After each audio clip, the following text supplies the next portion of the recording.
Folks, because it is time for draft number 2.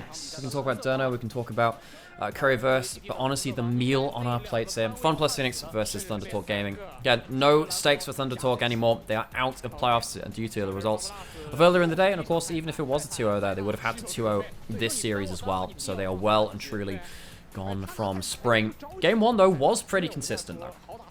Worth noting as well that FPX chose blue side and first picked the Nautilus.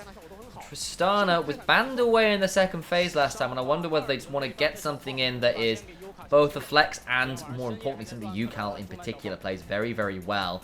And while the Aurelian Soul was good, it forced them into a bit of a weird old game state in terms of how they wanted to play the game, and it was FPX that kind of pulled it apart compositionally at the end. The bans largely the same elsewhere. They'll lock in the Varus. That means it is going to be a nominally Tristana mid lane option. I wonder if we're going to see the Maokai here as well then from W9D1.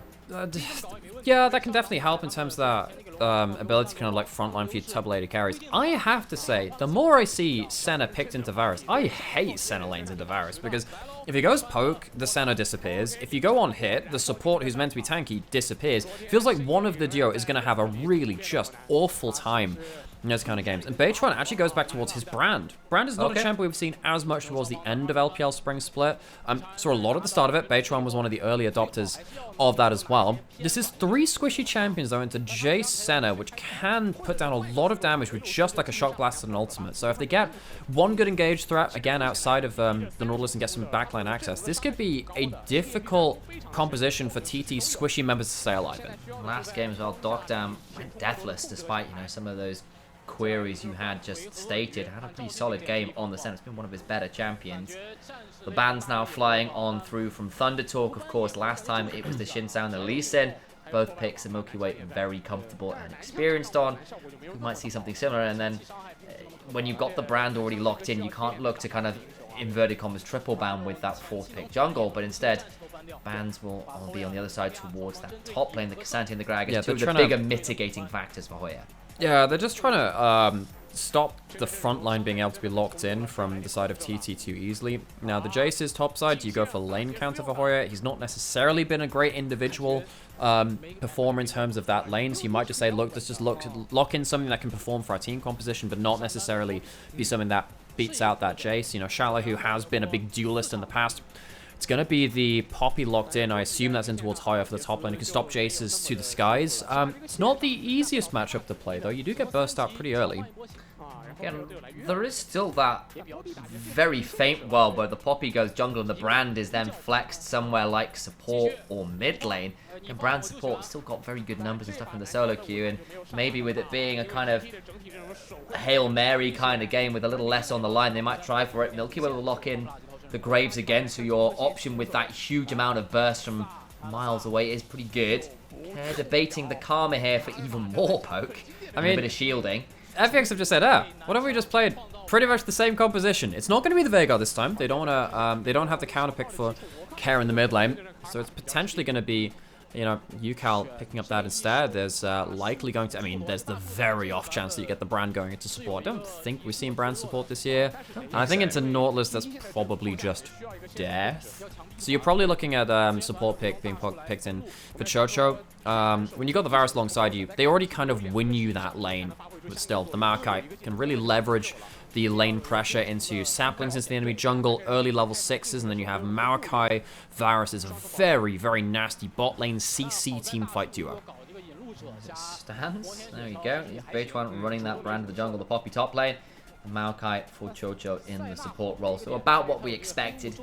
It's just worth noting there were some potential options if they really did want to get spicy with it, but instead, we're going to see whether W9D1 can try and match what Milky Way did last game, which was just get very far ahead individually in the jungle. Was up a lot of CS, was up a lot of those kills.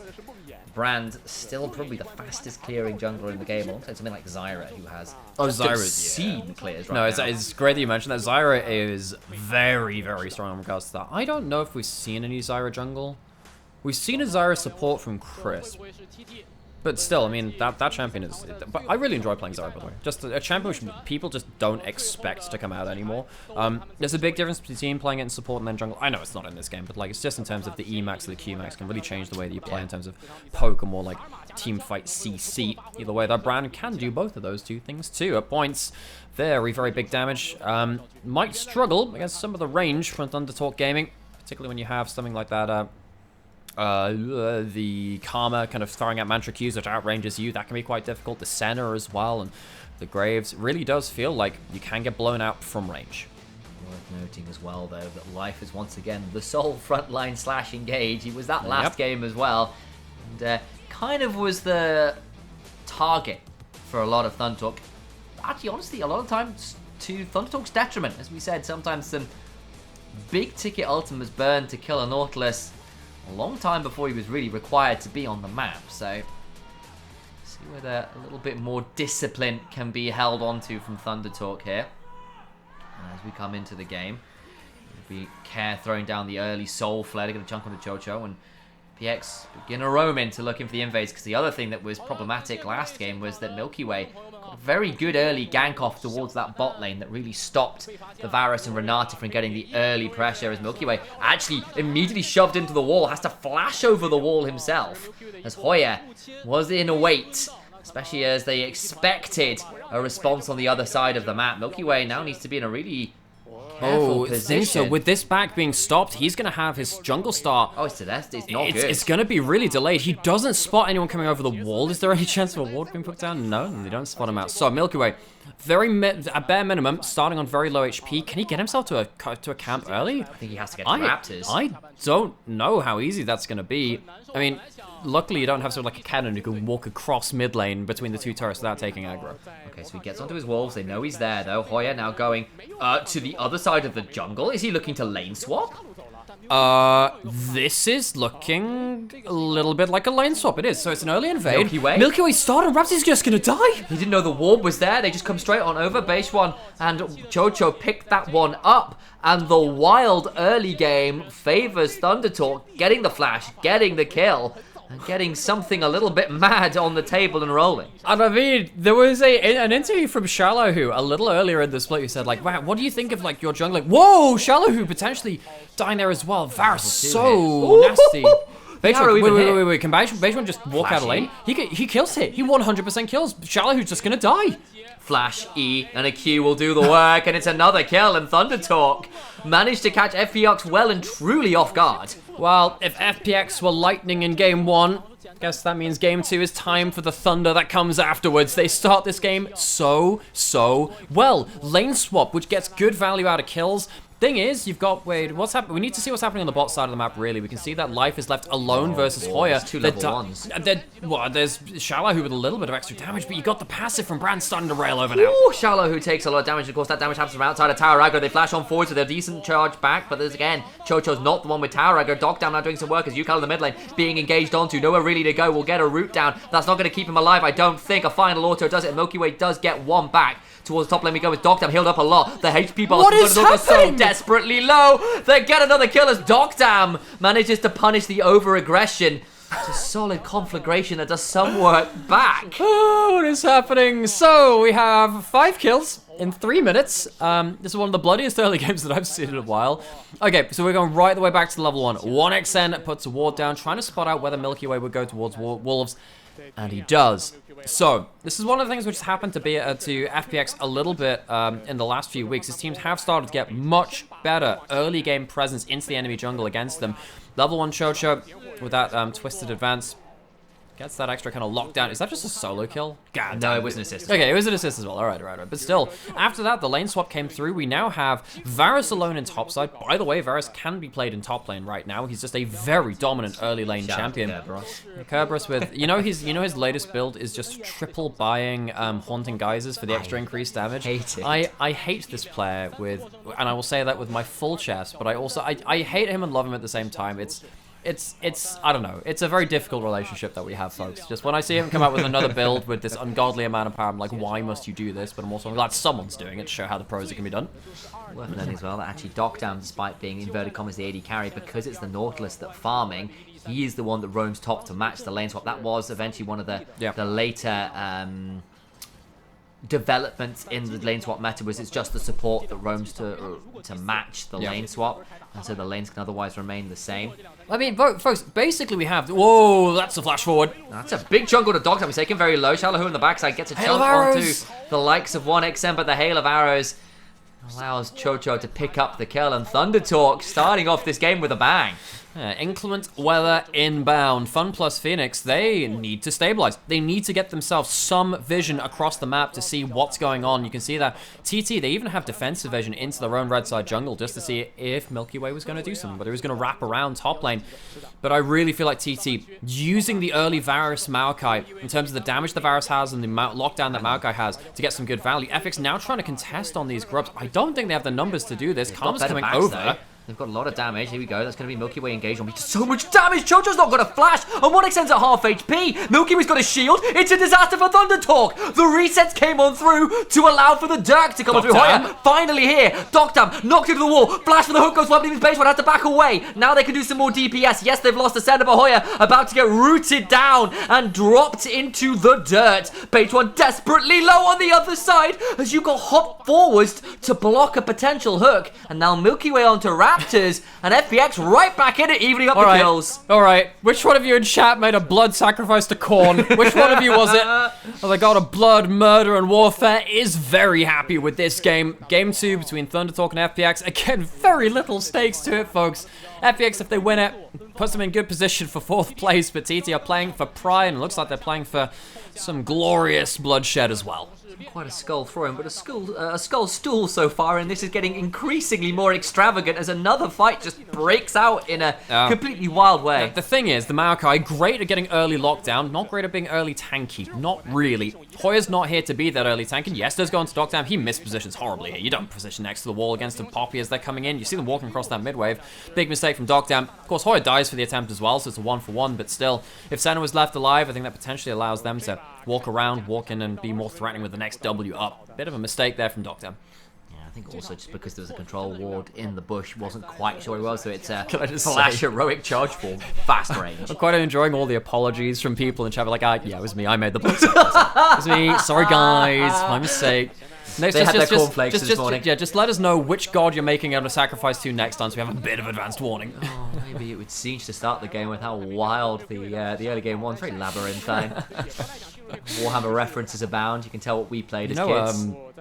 My working theory, goddamn, Shallow, who's level 5, level 7. Well, he was dual laning. Yeah, he's a lot of CS XP down now. That's actually going to be a little bit of an issue. But my theory from last year was that OMG from 23 were all, like, each member was like a patron, like a chosen of the different gods. So you had like Abel, who was Korn. This guy never knew how to not be aggressive. You had Cream for Nurgle, just because I like the idea of lactose intolerance. That's fair. And like what an insidious killer. Yeah, he spreads lactose intolerance to his enemies. You had PP God, who is obviously Slanesh. Yes. Then I think I had Shanji as which one? Then I had him as Zinch because of like and then basically Aki was Chaos Undivided Malal because he was the one that kind of tied the team together. Nice. That was fun. Very good. I enjoyed that. That was fun. I can't remember my logic for Zinch and topside. Yeah, it's fine. For Shanji, but it was a thing. Is that? Did he play Swain? No, he played a lot of other different stuff though. I guess maybe it was the pocket picks which allowed him to do that. I was like, different stuff, just as planned. The different picks. Maybe that was it. Not exactly that. I say exactly that, and it was, I don't know. Maybe it was that. Maybe it wasn't exactly that. FPX. Wait, we're fighting against Doctam's around though. I think it's all a bit of a bait because look who else is here. The roots come on through. Newcal's in a lot of danger. Still has the flash though, so should be just fine. Guys, I just realised Yukal didn't even go for teleport. Ooh. He's gone for ignite to be a more aggressive carry. He tries to go aggressive again. He's punished. Chocho getting aggressed on, and he's just gonna burn down.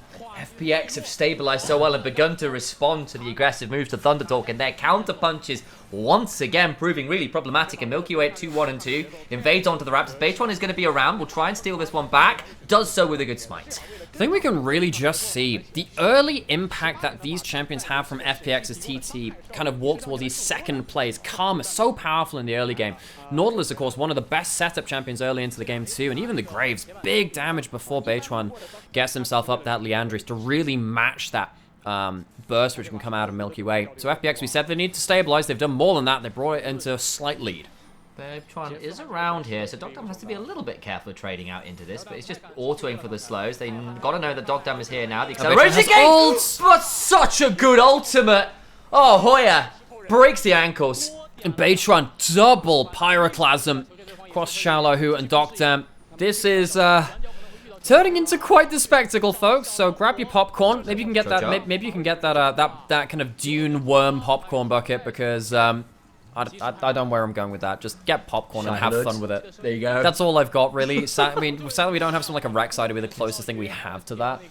But yeah, I don't have a follow-up. No, I just wanted to talk about the dune popcorn bucket. That's fair. And Thundertalk now have 5 grubs. They've got themselves a teleport summoned out from FPX's top laner as well, and it has been a weird old game. Thundertalk with the 1,000 gold lead and the grubs, and the early dragon probably the ones that come out just ahead, but it's not been as clean as it was in the early moments. Junglers largely matching. Yeah, so junglers both really feb. That's probably that's the biggest takeaway from this, actually. 2 damaging carry junglers who are going to do the damage of your solo laners in this game. You know, Shala, who's been put a little bit behind, especially in terms of XP. You have Life, who's kind of farming up in this Nautilus, which means that the Senna's not necessarily going to be picking up all the damage right now. It really does just feel like, also with Yukal being a little bit behind, junglers are picking up a huge amount of the slack here in this game. Yeah, and of course Dogdam in a bit of a weird position in terms of picking up souls, because they had to roam around the map in slightly awkward ways, which has kept them a little bit behind, and it's probably not an awful way to manage the Senna, but Yukal, without the flash, does have the Buster Shot and the Ignite, so it should be just fine. The Soul Flare did hit. No, he still hit it. I think he was expecting potentially a jump backwards, was trying to catch him in the middle of the air, and there's a Buster Shot afterwards as Milky Way's coming on over, but there's no flash, however, on Yukal, which means they can get over the wall with the root, and a final end of the line, and Milky Way picks up a 3rd. And the Q does double damage, ends up killing Yukal, and starting the Raptor camp off as well. How efficient can you get in the jungle? We said that the junglers, they've got where our eyes are with the amount of gold they are early.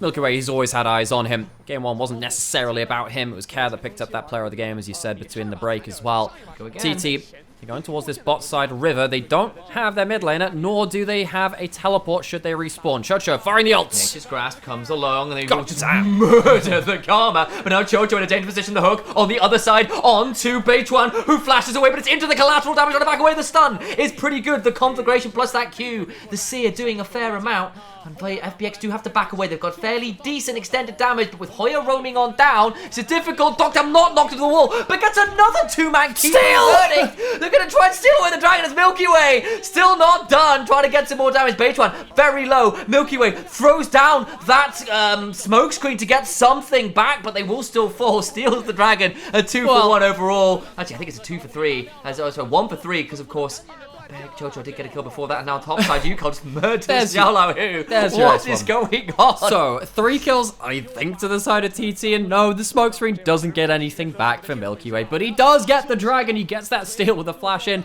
Sadly means he just doesn't have a flash his way out there. It was 4 kills, I think. It started off with the Sam, I can't remember! So many kills. Alright, hands up who actually could accurately track how many people died in that fight. This is literally just like, it's like, you know, Edge of Tomorrow, just live, die, repeat. You just keep respawning. It's Groundhog Day in the bloodiest form of it. Milky Way was potentially looking to catch out Yukal. So he pushed towards the top side. Oh, by the way, yes, Yukal somehow got a kill in the middle of that too from that top side, uses Ignite for it.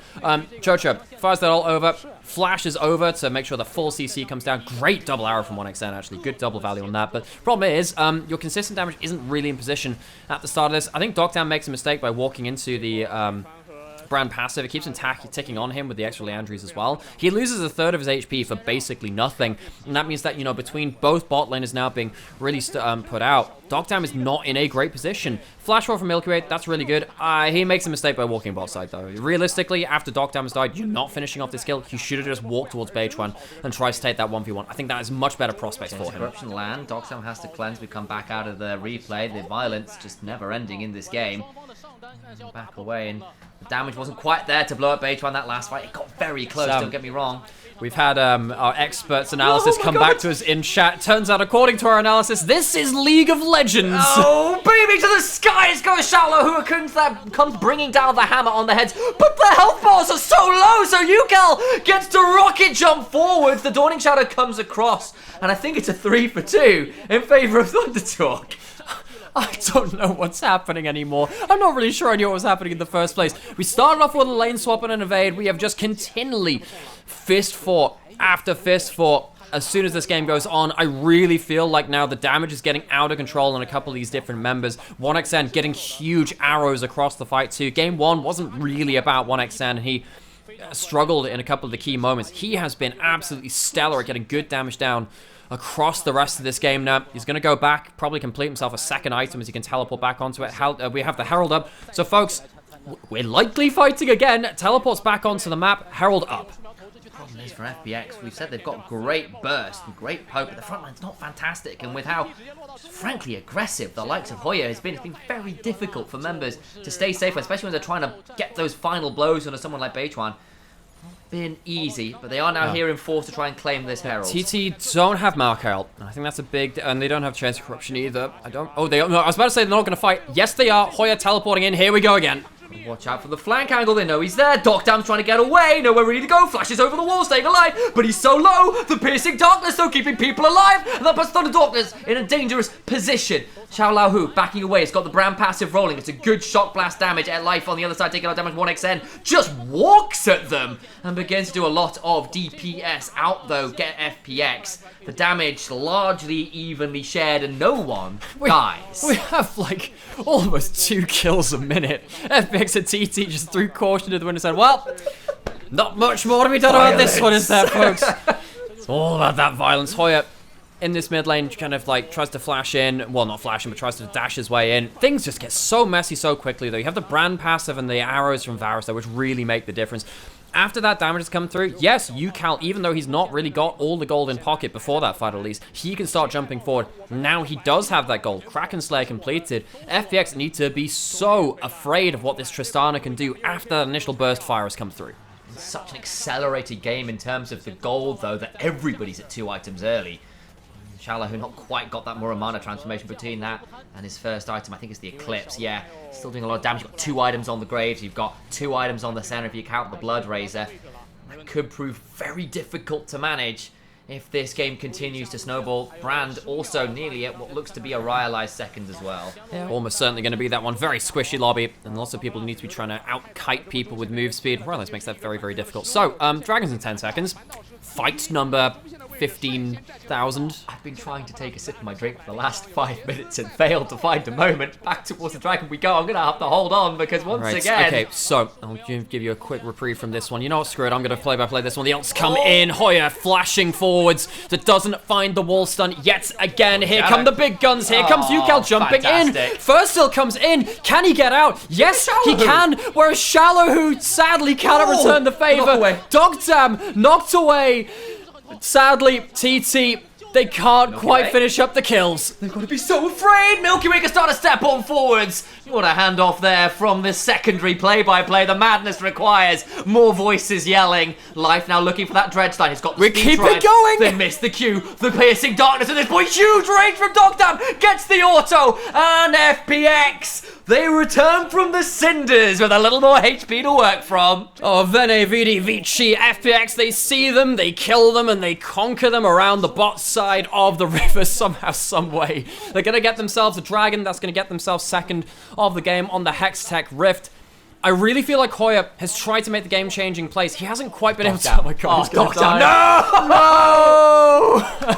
There's just no surviving! Varus, give us back our legions. If we're going to talk in Latin, let's talk about the great betrayer of the Romans, Varus himself. You know, he was the guide through Teutoburg Forest as the Romans lost their legions through the Germanic forests. Hoya doesn't quite get the wall stun. That's the big part of this fight. Great route here, ends up setting up Yucal for the first part of this fight. Problem is he jumps into too much success. He jumps into the center and he does to the Graves. Thought he was going to be out for a second, but they end up chasing back up all the same, and it wasn't knocked down, it was knocked away. Of course, it was Milky Way by Hoya. Hoya almost having a fantastic fight. It's the tankiest person on the table right now, but not quite able to completely finish off this play. You lost both your AD carry. Xiao who trading his life for 1xN is huge value, and then the problem is you've still got a center. You've still got Milky Way's Graves.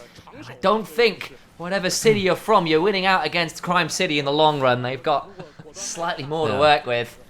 Right, tower just went down. I was wondering if that was another kill. I wouldn't have put it past it, but still.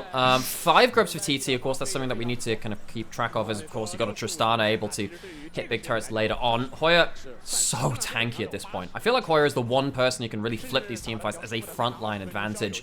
We have ults back up for TT. They can pull the trigger whenever they want. There's good vision here from TT as well, going across the river. There's one ward across the river from FPX in the bot side. Tri-brush. But they don't really have that much information to play around. They need to be very, very careful, like just people jumping out of them with ultimates in the middle of the river.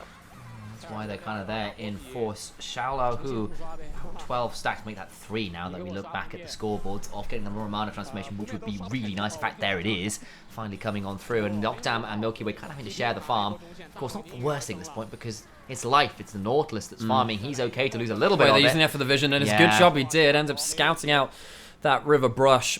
So FPX, seeing how that vision control is leading to them burning some extra control. Now Chocho has flash. Can he find someone? No, he can't. For once, we have ourselves a bit of discretion, and it's immediately returned with violence. And the Bramble Smash comes on through to kind of mitigate some of the damage, but the Chains of Corruption going wide. The collateral damage puts Chocho down to very low HP, but not dead. That means a lot of ultimates pop, but no one dead. Life went out for that one as the massive shot blast. Beitran not quite in range for the end of the line to blow him up. Not sure what he had. It was a Locket shield that kept him alive, I think, there. It's really, really close. As I hold back one of multiple F-bombs, which have been just on the verge of popping out of this one. Yeah, the flash ones. Yeah, a lot of them. That's the It's one. from UCal. He does that with guys, I just love how insane LPL gets towards the end of splits. Like, again, the stakes could not be that much lower for these teams, for TT especially. FPX, likely it's going to hinge on the result of NIPTS anyway. Shallow, who walks too close to the wall, gets wall stunned. It's nicely buffered through, though, with a thundering blow, which means there's less time, and then they can start turning it around. The steadfast presence, though, prevents the Q coming on through. And of course, it's Life's teleport. There is always the extra one to keep our eyes on. I can't, dude. The thing is, Hoya... wait, Dog Dam? Dog Dam! No! No! Not like this! He duck, dodge, dips and dies on that top side as Doc Ball goes down. I'm running out of things to say. Dog Goose. Dog Goose is the one who's caught out in this one, as Baron now being burned down. TT, clean run at this as FPX have been run around the map. Remember the last game, it was 1xN getting caught out in the mid lane, then maybe turn this one around. They get knocked away on Life. It makes it a 3v5. The Baron is gone. And Thunderdog pick off Dogtime. We just had no idea people were where they were. So, we're going to get ourselves some clean resets through from TT. Waves are getting pushed in from FPX, so TT will need to respond to them. A minute on the next dragon, which will be TT's real objective. Get some gold spent, get waves into the right position, get the dragon, get those objectives. Even up, Hoya, you're tanky, and you do have Beitran around here as well. I think they can take this fight. Poppy is really tanky. People coming away. Milky Way still got the end of the line. Still oh my god! The damage backwards! Pyroclasm sets them all aflame! You are making Rome references! Welcome to Pompeii! Beitran makes like Vesuvius and murders FPX! I thought Phoenixes were supposed to be fine with fire! Not today, they're not, as UCal throwing out a few extra shots. The Buster shot, Final Fantasy Rebirth came out recently. It's Cloud in the mid lane, slicing them all to pieces. Omni slashes his way through to the enemy base, and game one was a bit messy, but it still ended up in FPX's favor, just as a better ensemble effort. In this game, TT have slapped back hard. They come through with Baron buff, they come through with a huge amount of ultimates, and FPX massively underestimate the amount of time it will take to take down Hoya as he teleports into the frame. This Poppy has been nigh unkillable. And FPX, they have to find themselves another reincarnation, as it feels like game 2 at this point with big gold. Oh no! Oh, Life. Well, actually, he's still attacking their thing. Maybe it's a return of the favor. The damage back is good. Chocho needs to go away. He is trying to survive and they die. It's a 1 for none. But reminder, that's Dragon alive. They just lost a load of their health bars. And remember, so, Beitran, no flash, no ultimate. Where are the ults from TT? They don't have the Marco ult. Behind. See Care going over. What can he do here? One mantra Q left. He stole it! That's massive damage, and now they can begin the fight with the man advantage, the health bars to their name. Fun plus Phoenix, fly like the Phoenixes they are. It's Season 8 all over again. The reincarnation came a little bit sooner than I was expecting. I was expecting another game instead. It's just another dragon instead, and we can finally calm down just a little bit. Thunder Talk Gaming, they had the Baron. They got that great kill in the enemy in their own jungles. They teleported back into it. But they are the ones which end up making the mistake around the next teleport which comes through. We're going right back to the start of this though. This Poppy cannot be the first target. Has built full armor. The Karma doesn't do enough damage. And even misses the first Q as well. Beitron, massive 3-person combo onto the enemy team, which gets that brand passive spreading like wildfire. It doesn't stop there. UCal jumps forward. This is the good news for them. Get a great fight here, particularly as a lot of time was wasted from FPX onto that Poppy from the top side. The next play, of course, after that is into an immediate other Hexgate misplay from TT on the other side of it. We've got big items coming through again now. We've got 2 items, 2.5 really on Dogdam, because the Blood Razor kind of counts as, Blood Song rather, counts as an extra little bit. 3 items on 1XN's Varus as well. But I'm really looking at Hoya on this Poppy to see if he can be the ungodly tank we've known him to be in the rest of this game. It's been a nightmare. And honestly, on the other side, Life, a lot tankier than I think people thought he was. Both tanks slightly underestimated in terms of their survivability. The depth charge, the passive, a little bit of aftershock, and then the items doing all the work required. Dogtown, though, 3 levels behind 1XN. That's the issue with the Fasting Center. You get so much value for having no gold, but it comes at 1 or 2 costs. FPX now fighting for control of their own jungle, and this tower on the top side, rather, not long for the world with 5 grubs and a level 14 Tristana. When is the next fight coming in? When's the any moment? Any moment game. Feels like it. Feels like warfare has been truly unleashed in this game. It was attributed to Caesar through Shakespeare. Cry havoc and let slip the dogs of war. They have been off the chain. Ave, the Caesar, the standard rises Flash, again. Staggering blow onto Beitwan into the depth, into the dawning shadow. But now actually the turnaround is huge, and they don't get over to finish him. Now Life's in danger. Oh, Dredgeline the wall, and not the one he was looking for. They can't find the kill, and now FPX down a member, trying to pick off the brand. Yeah, that Legionnaire's not making his way home. Life goes down for his 3rd death of the game. I feel like he's died more than that. I guess in the first game he died a lot, which is one of the reasons I was thinking about that. But TT, they get themselves a man advantage on the map, and they still have their ultimates. That's a big thing. They don't have to blow the Mark ult or the Brand ult for that kill. It's a bit of a freebie. TT get to spread across the map as well and start UCal's fine. I thought that was I thought that was an FPX member, not Jojo. For a second I was like, oh no, it's fine, he's safer than you think. And finally a moment to breathe in this game where there has been a scarce few.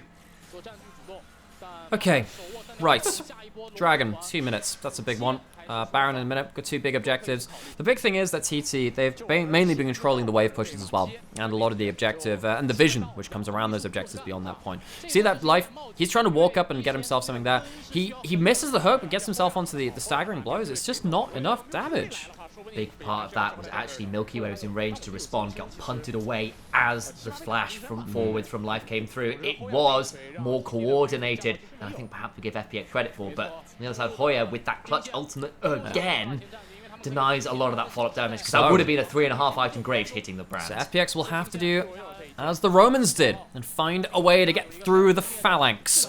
They managed to do it by fighting them on uneven terrain, stopping them from forming up their battle lines historically. Can they do it here on the Rift? It's front to back again. That doesn't bode well for them. It was the cavalry the Romans suffered with, and Thunder Talk have been calling in the cavalry all game long. It's difficult to manage. 16 kills to 21. The goal difference is nominally Thunder Talk's, but at this point in the game, I just don't think it matters. Those items, big across the point. Soul point for FPX obviously achieved.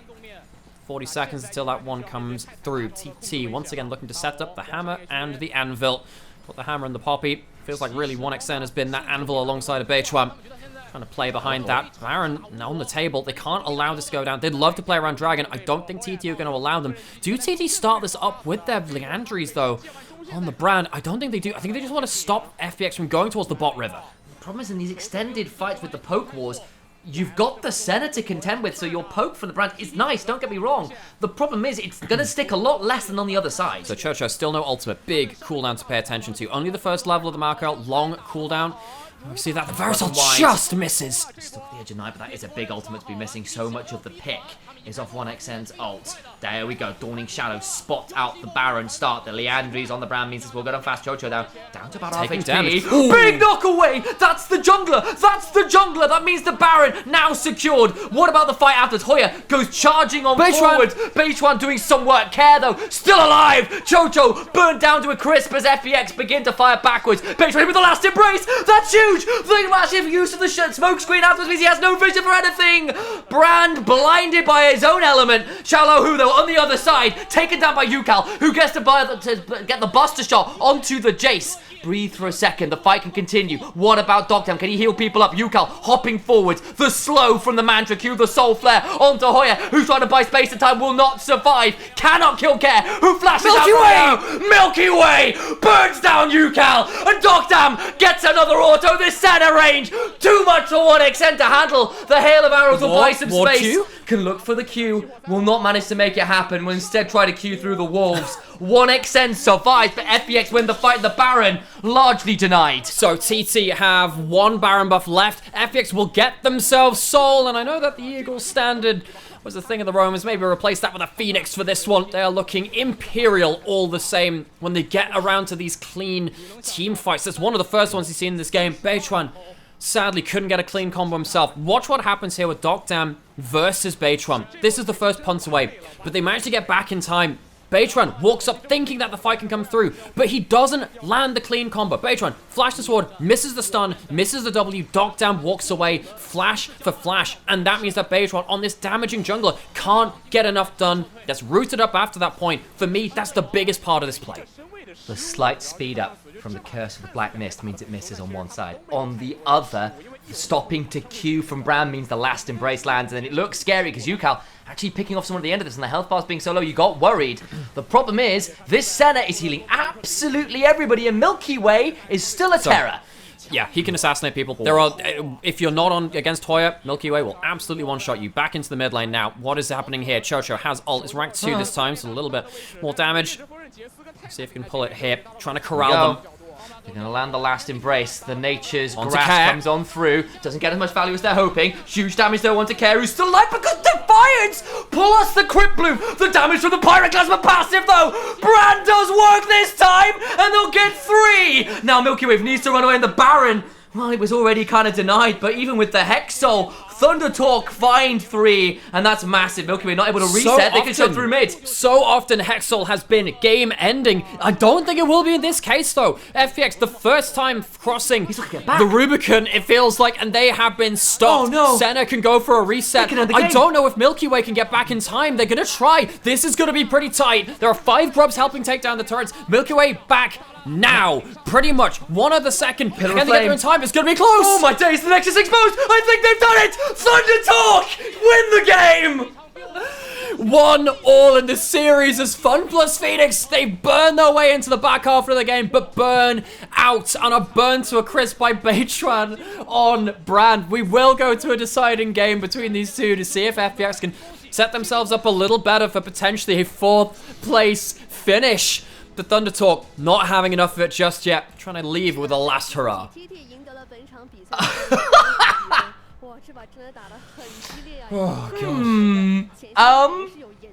So, Where do we go from that one, folks? level 1 shenanigans, lane swaps galore, and then violence. Lots and lots of